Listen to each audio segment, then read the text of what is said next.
Eros and the dialectic,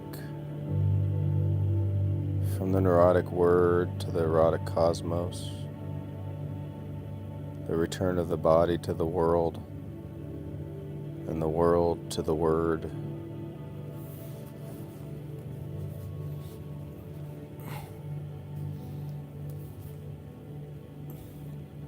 Man separates the opposites, turns them against each other, and sets life cutting into life.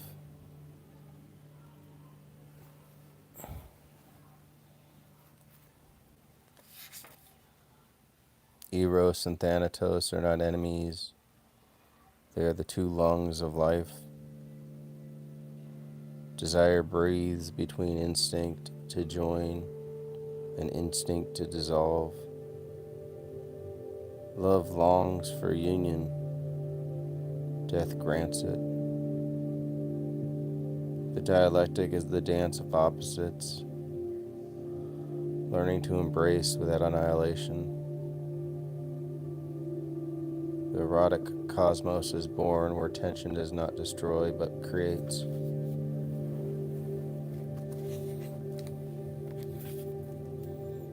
Dualism sees too. Dialectic hears the rhythm. The soul sickens when it divides what nature holds in oscillation. The cure is not synthesis but sympathetic movement. The pulse of contradiction lived consciously. Every opposition, male and female, word and silence, life and death is a chord awaiting resolution. Dialectics is the erotic method, contradiction as communion. To be human is to live in the split between the animal unity and the divine yearning. The fall is the first self-consciousness. Awareness begins as pain. Repression is the scar of knowledge, the price of reflection.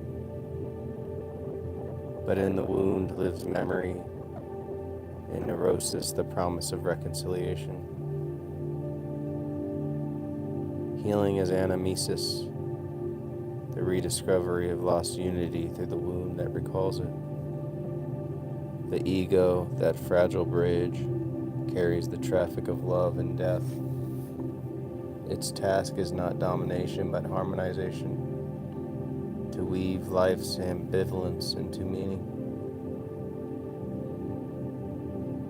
The ego is not the tyrant of the id, but its interpreter, translating instinct into image. The true sovereignty of the self lies in its capacity to integrate conflict into play. Consciousness is erotic when it listens, destructive when it commands. Childhood is the pre-ambivalent unity of Eros before it splits into love and negation. To grow is to divide. To mature is to remember. Every human project repeats the infant's dream to return to the warmth before distinction. The unconscious is Eden, preserved as egg. Civilization is the collective attempt to translate the egg into art. To reconcile Eros and Thanatos is to teach the dead to speak again. The erotic word resurrects what repression buried. True speech does not represent, it reanimates. Every act of creation is a resurrection of the repressed, a reunion of the word and the body. Poetry is the speech of Eros speaking through the tomb. Logos must return to the flesh or perish in abstraction. The intellect is sterile unless impregnated by sensation. Thought is not a rejection of the body, but its flowering. Philosophy without eros is theology without incarnation. The erotic cosmos is one where language blushes. Thanatos is not the opposite of eros, but its horizon. The longing to die is the longing to return. To desire rest is not to deny life, but to complete it. Death is the consummation of eros, the lover's final embrace with the beloved world. The dialectic resolves not in victory, but in peace. The stillness after the dance. Man's sickness is gestation.